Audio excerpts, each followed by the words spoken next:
Good morning friends. कैसे हैं आप सब? उम्मीद है कि सभी कुशल मंगल होंगे। मैं धर्मेंद्र आप सभी का daily news analysis of the Hindu में स्वागत करता हूं। आज डेट है 19 अक्टूबर 2020 और दिन है सोमवार।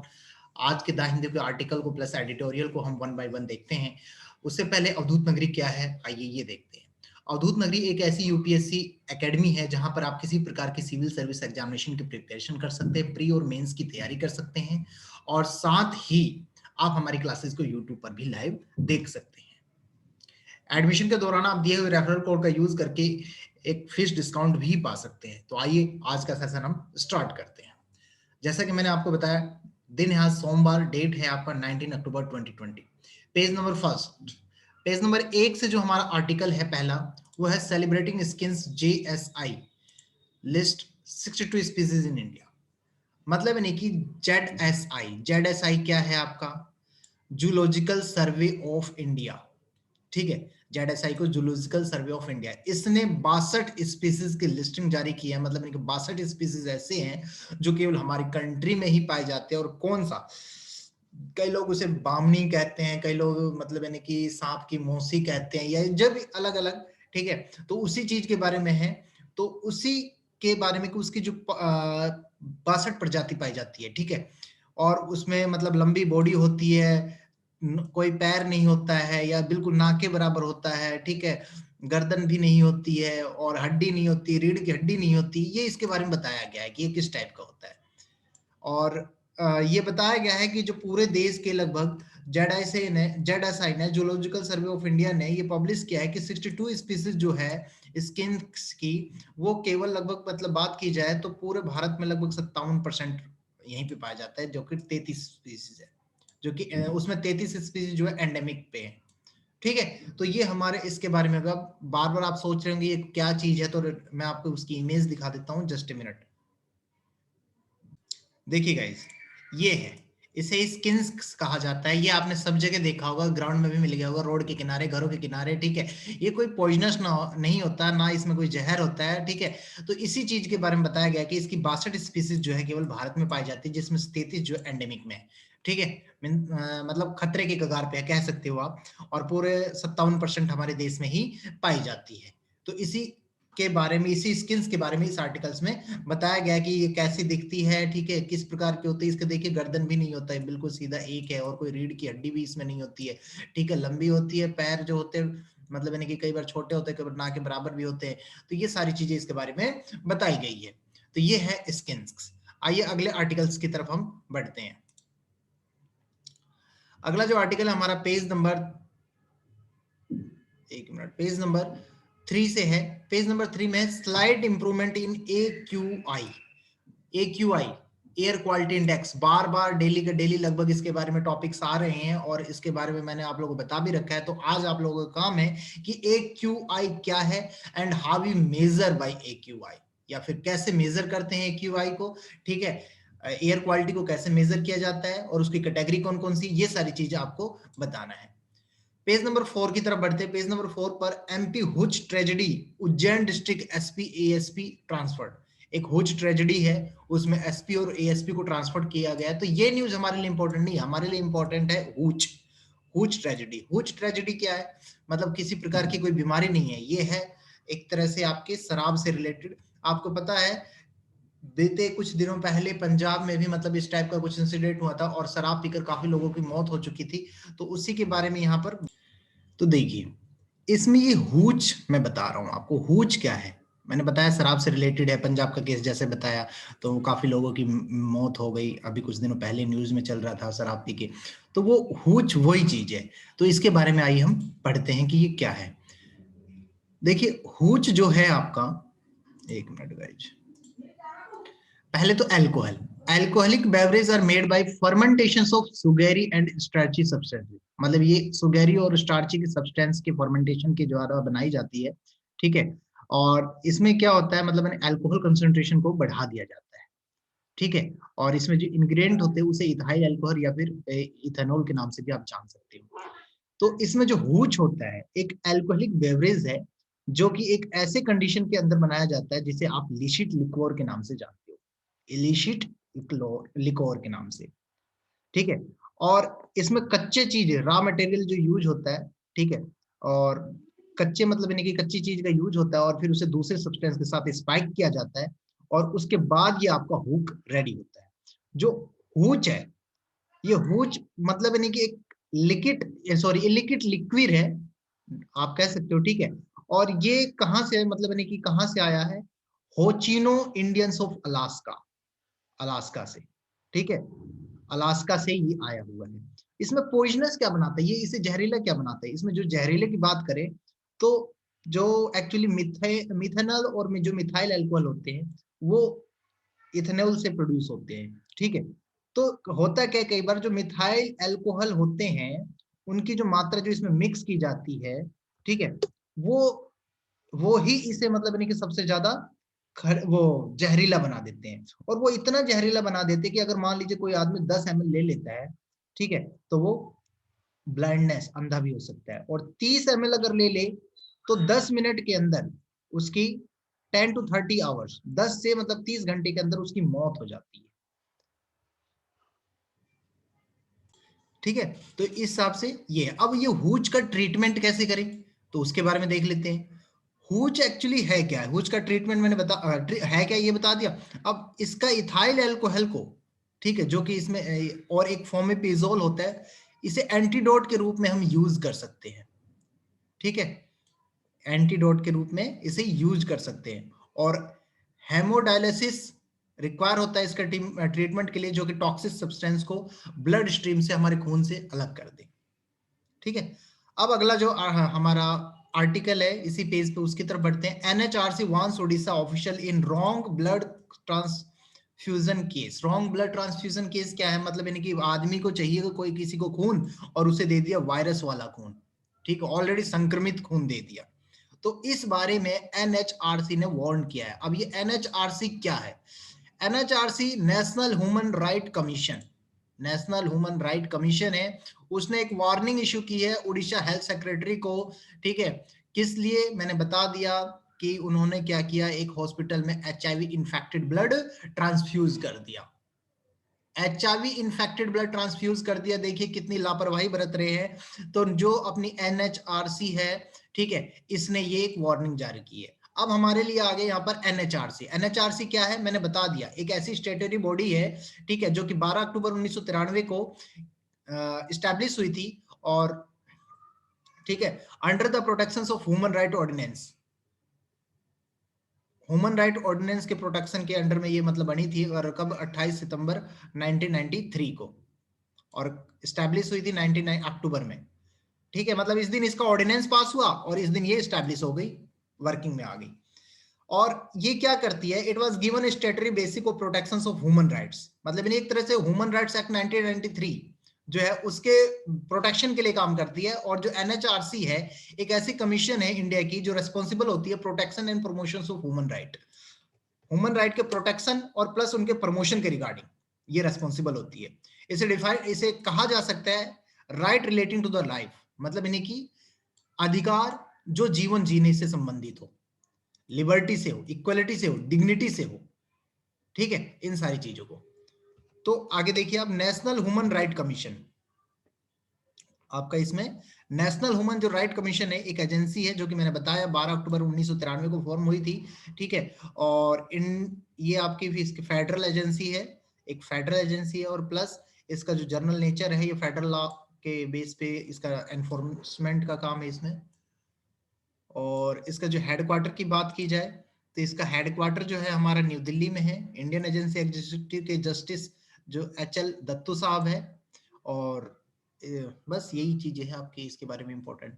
पेज नंबर 8 की तरफ बढ़ते हैं। पेज नंबर 8 पर कहता है 3 IAS operative from convicted by NIA special court. यहां पे देखिए क्या बताया गया है, इसमें बताया गया है कि 3 इस्लामिक स्टेट है, 3 इस्लामिक स्टेट है, एक मिनट भाई, हाँ, 3 इस्लामिक स्टेट है जो ऑपरेटिव है फ्रॉम हैदराबाद से, were among the 15 people sentenced to rigorous imprisonment by special court of national investigation agency, national investigation agency के द्वारा, एनआईए के द्वारा, दिल्ली एनआईए के द्वारा, ठीक है, 3 इस्लामिक स्टेट जो ऑपरेटिव थे, ऑपरेटिव जो हैदराबाद से थे, ठीक है, जो 15 लोगों के बीच में मतलब इन्हें कि एक इम्प्रीजमेंट और जिसे स्पेशल कोर्ट के द्वारा इम्प्रीजमेंट दिया गया था, उनके बारे में यहाँ पर बताया गया है। तो नेशनल इन्वेस्टिगेशन एजेंसी आगे मेन हमारे लिए क्या है, ये न्यूज इंपॉर्टेंट नहीं है, मेन हमारे लिए एनआईए।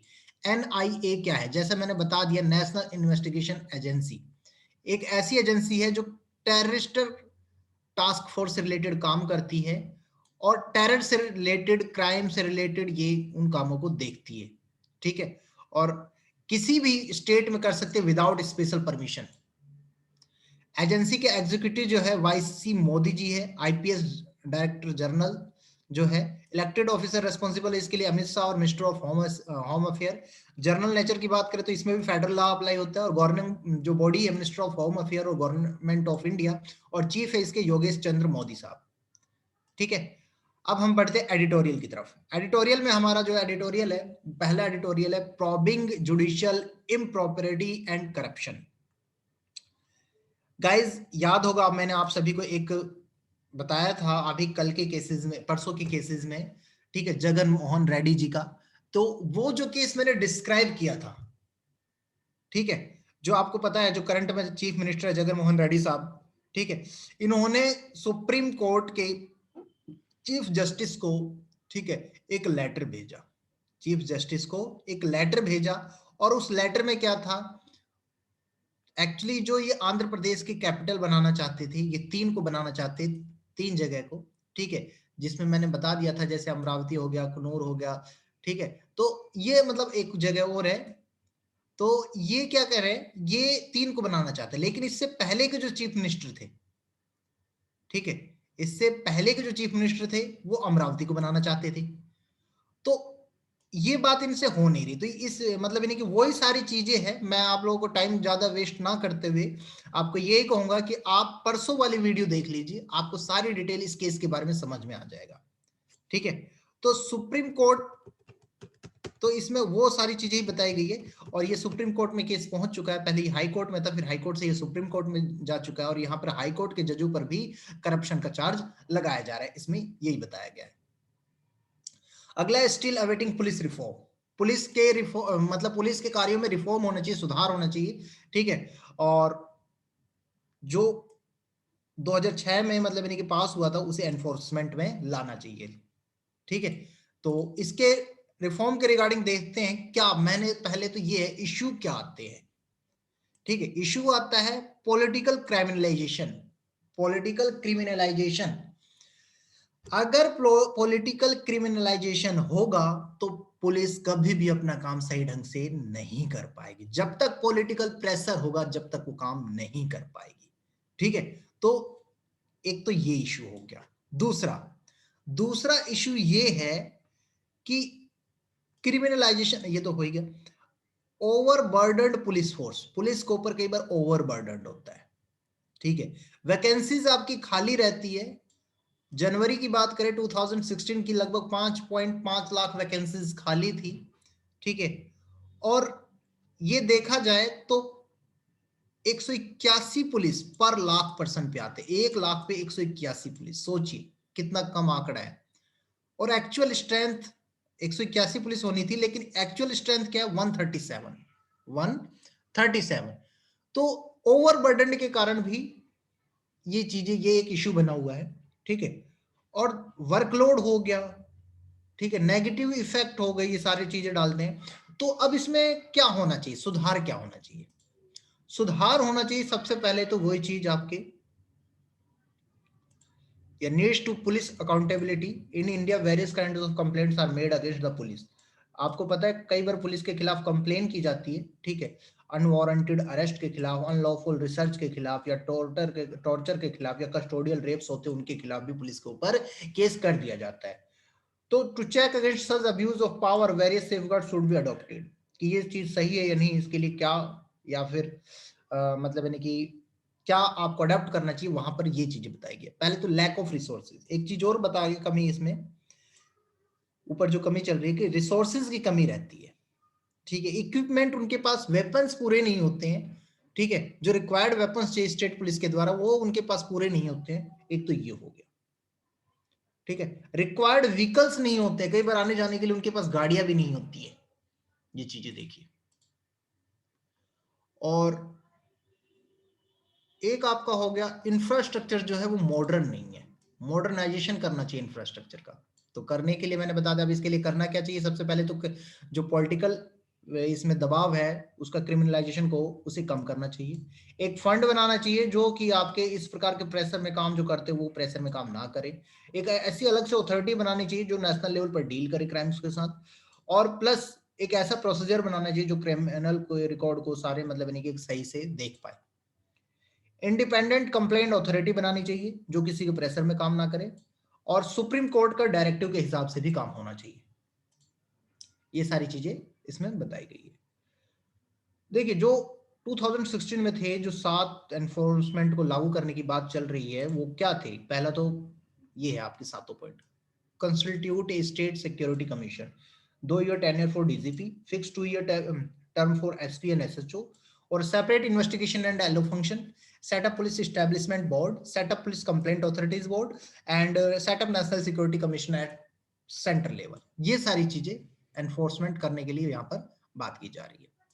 अगला जो हमारा आर्टिकल है, एडिटोरियल है sorry, the hues in the Green Tribunal resilient journey. Guys इसमें बताया गया है एनजीटी के बारे में, और एनजीटी क्या है, नेशनल ग्रीन ट्रिब्यूनल। ठीक है, मेन ये एनवायरमेंटल प्रोटेक्शन के रिगार्डिंग काम करता है। तो ये एनजीटी क्या है उसके बारे में इस आर्टिकल में एडिटोरियल में बताया गया। तो पहले तो एनजीटी के बारे में हम लोग देख लेते हैं कि एनजीटी है क्या, तब उस एडिटोरियल की तरफ बढ़ते हैं। तो एनजीटी एक ऐसी स्पेशलाइज्ड बॉडी है जो कि national green tribunal act 2000 act 10 के अंडर में काम करती है, और किसके रिगार्डिंग काम करती है, environmental protection plus conservation of the forest. ठीक है, जैसे ही एनजीटी का एस्टेब्लिशमेंट हुआ तो इंडिया जो है वो तीसरा देश बन गया एक स्पेशलाइज्ड एनवायरमेंटल ट्रिब्यूनल के लिए।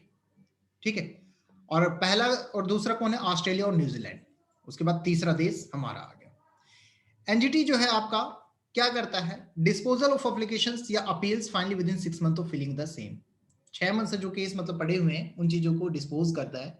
और न्यू दिल्ली जो है इसका मतलब, एनजीटी है 5 प्लेसेस ऑफ सिटिंग्स, एनजीटी के 5 जगह है, जैसे एक तो New Delhi is the principal मतलब मेन, उसके बाद भोपाल, पुणे, कोलकाता और चेन्नई। ठीक है, अब बढ़ते हैं आर्टिकल की तरफ कि आर्टिकल में एडिटोरियल में क्या दिया गया है। एडिटोरियल में दिया गया है कल 18 अक्टूबर को 18 अक्टूबर को, एक मिनट, कल 18 अक्टूबर को एक सिग्निफिकेंट डे था और इसे 10वीं anniversary of the national green tribunal के रूप में मनाया गया। याद रखिए कल जो है इसके पूरे 10 साल पूरे हो चुके हैं। ठीक है, तो उसी के बारे में यहां बताया जा रहा है कि कल 18 अक्टूबर को इसकी 10वीं एनिवर्सरी थी। ठीक है, जिसमें कि मतलब यानी कि काफी मिनिस्टर्स भी आए थे और जिसमें सारी चीजें बताई गई। और ये किससे रिलेटेड था मैंने बता दिया, एनवायरमेंट एंड फॉरेस्ट रिगार्डिंग। ठीक है, तो यहां पर बताया गया इसका स्कोप क्या, स्टेजेस कैसे, ट्रैक रिकॉर्ड क्या है। ठीक है, ये सारी चीजें कैसे मतलब यानी कि ये यहां तक या एनजीटी का निर्माण कैसे हुआ, वो सारी चीजें इस एडिटोरियल में दी गई है। ठीक है, several year period prayer to my tenure parliament had pass laws related to establish, मतलब पहले तो पार्लियामेंट ने लॉ पास किया नेशनल एनवायरमेंट ट्रिब्यूनल के रिगार्डिंग 1995 में। फिर उसके बाद 1997 में एक अथॉरिटी आई, नेशनल एनवायरमेंट अपीलेट अथॉरिटी। फिर इस अथॉरिटी ने क्या किया, कुछ चेंजेस किया एनवायरमेंटल क्लियरेंस के रिगार्डिंग, और फिर उसके बाद स्टेप से करके लास्ट में जाके आपकी एनजीटी आती है। और एनजीटी क्या करती है मैंने बता दिया आपको, एनजीटी का ट्रैक रिकॉर्ड क्या है, ठीक है, या क्या काम किया इसने। तो वो सारी चीजें हैं कि protected waste acres of forest land halted polluting constructions activities in metros and smaller town. देखिए आते ही इसने सबसे पहले क्या किया, protected waste acres of forest land. ठीक है, तो ये बताया जा रहा है कि इसने प्रोटेक्ट किया काफी बड़े एकड़ को, जंगल की भूमि जो थी। ठीक है, और जो एक्टिविटीज के दौरान जो पॉल्यूशन हो रहा था उस पर ध्यान दिया, छोटे बड़े शहरों में, गांवों में। ठीक है, यहां पर ये सारी चीज, तो मतलब ये इस एडिटोरियल में आपको जानना है एनजीटी क्या है, वो कैसे बनी, स्टैब्लिश कैसी, और हेडक्वार्टर क्या है, ये सारी चीजें। ठीक है, तो यहां पर हमारा ये भी खत्म होगा। अब अगला है N incomplete solution. N incomplete solution का मतलब है गाइस, यहां पर इस एडिटोरियल में क्या बताया गया है, जीएसटी की रिगार्डिंग। फर्स्ट पेज पे भी हमारा एक जीएसटी के रिगार्डिंग एक एडिटो आर्टिकल था, उसे भी हम इसी में कंबाइन कर देंगे। उसमें क्या बताया गया है, देखिए, जब पास्ट मतलब यानी कि सेंटर जो है स्टेट्स को कंपनसेशन देगी जीएसटी के रिगार्डिंग। जीएसटी के रिगार्डिंग सेंटर जो है स्टेट को कंपनसेशन देगी, ठीक है। और वो कंपनसेशन जो होगा वो आपका उधार लेके दिया जाएगा, कहीं से उठा के दिया जाएगा। एक मिनट। तो इस आर्टिकल में जैसे मैंने बताया कि जो जीएसटी का कंपनसेशन जो स्टेट्स को मिल रहा है, ठीक है, तो वो वहां पर मतलब नहीं कि स्टेट्स को कंपनसेशन देने की बात चल रही है। और वो कंपनसेशन जो होगा वो आपका पेज के फर्स्ट पेज पे भी मतलब है, द हिंदू के फर्स्ट पेज पे भी बताया गया है। जो एनके सिंह है, ठीक है, जो हमारे 15वें फाइनेंस कमीशन के चेयरमैन हैं, उन्होंने भी कहा है कि जो ये कंपनसेशन मिलेगा जीएसटी का, ठीक है, स्टेट्स को, वो बोरो करके दिया जाएगा, ठीक है, बोरो करके दिया जाएगा उसे, और प्लस ना कि उसे सीएफआई से दिया जाएगा। सीएफआई क्या होता है, कंसोलिडेटेड फंड ऑफ इंडिया, इससे नहीं दिया जाएगा जी, ये बोरो करके दिया जाएगा। यहां पर ये बताया जा रहा है इस आर्टिकल में, मेनली यही है। और वो कंपनसेशन कितने का होगा, ये सारी चीजें आप लोग इस एडिटोरियल में आराम से इजली पढ़ सकते हैं। तो जो चीज है आपके लिए यही है कंपनसेशन के रिगार्डिंग, ठीक है। आज का एडिटोरियल हमारा और आर्टिकल्स प्लस यहाँ फिनिश होते हैं। और वीकली टेस्ट जैसा कि आज हमारा है, ठीक है, आप उस वीकली टेस्ट को भी दे सकते हो और अपने आप को ऑब्जर्व कर सकते हैं कि आप किस लेवल पे पहुंचे, आपकी तैयारी कैसे चल रही है। और प्लस डेली के पीडीएफ और हमारे वीकली टेस्ट सीरीज को ज्वाइन करने के लिए आप हमारे टेलीग्राम चैनल को ज्वाइन कर सकते हैं, ठीक है, जिसके बारे में डिस्क्रिप्शन में डिटेल दे दी गई है। और मैं आप सभी का धन्यवाद करूंगा, ठीक है। और प्लस वीडियो को लाइक करें, सब्सक्राइब करें, शेयर करें, और साथ ही बेल बटन पे क्लिक जरूर करें ताकि आपको नई और लेटेस्ट वीडियो मिल सके समय रहते हुए। So thanks for watching guys and have a nice day.